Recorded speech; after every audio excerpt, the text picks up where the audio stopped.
ستا بچې موږ حافظ کو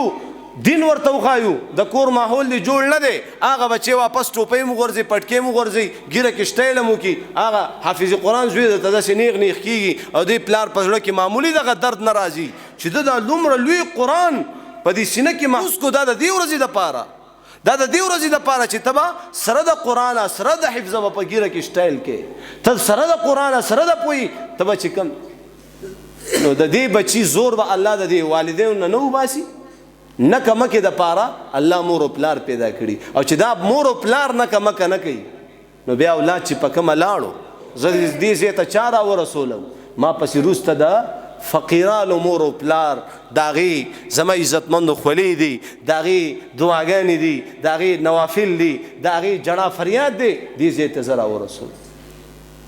دې ځای ته زه راورسولم نو تاسو هم خپل بچي زما عزتمندو په خپل ژوندانه باندې چې ستا بچی دینداره شو بس ته کامیاب زنانو تاسو کامیاب یې چې تاسو خپل لوریانو ته دروند لباس ور واچولو او زما عزتمندو په دې حال کې د دنیا نه لاړې او په دې خپلو سترګو باندې پردهدارې زنانه دې وکتلې خپل بچي دې دیندار وکتل پرهیزګار د جومات عادي دې وکتل که نه جومات تاسو کله جومات ته راځئ نو دا خپل بچي ځان نه مخکې جومات ته بوځئ دا خپل بچي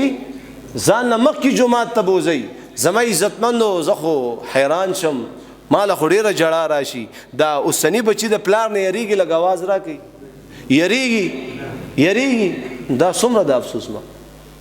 بس قیامت علامات شو کوم چې پلار بچي ته خبره کولی نه شي د بچي نه یریږي چېرته را باندې دا بچی ګزار ونه کړي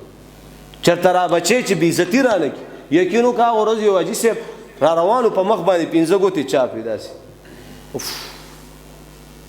د بابا په مخ 5 ګوتې چاپ دي په سپینه ګیره باندې بابا دا ولې وایي زوی را باندې ګزار وکړو الله زوی را باندې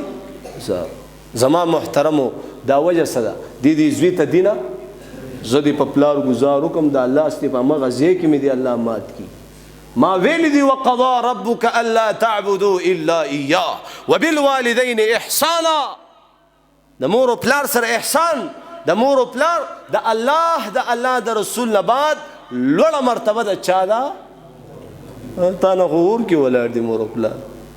ښځې له خو دې پیم روان کړي ګفټونه دې روان کړي ببلونه دې روان کړي ښه خوراکونه مور و پلار غریبانان هغه په انتظار دا بچی به ماله راشي لږ به موږ سره ګپ شپ لږه خندا هغه نیغ خپلې کمرې ته دننه شي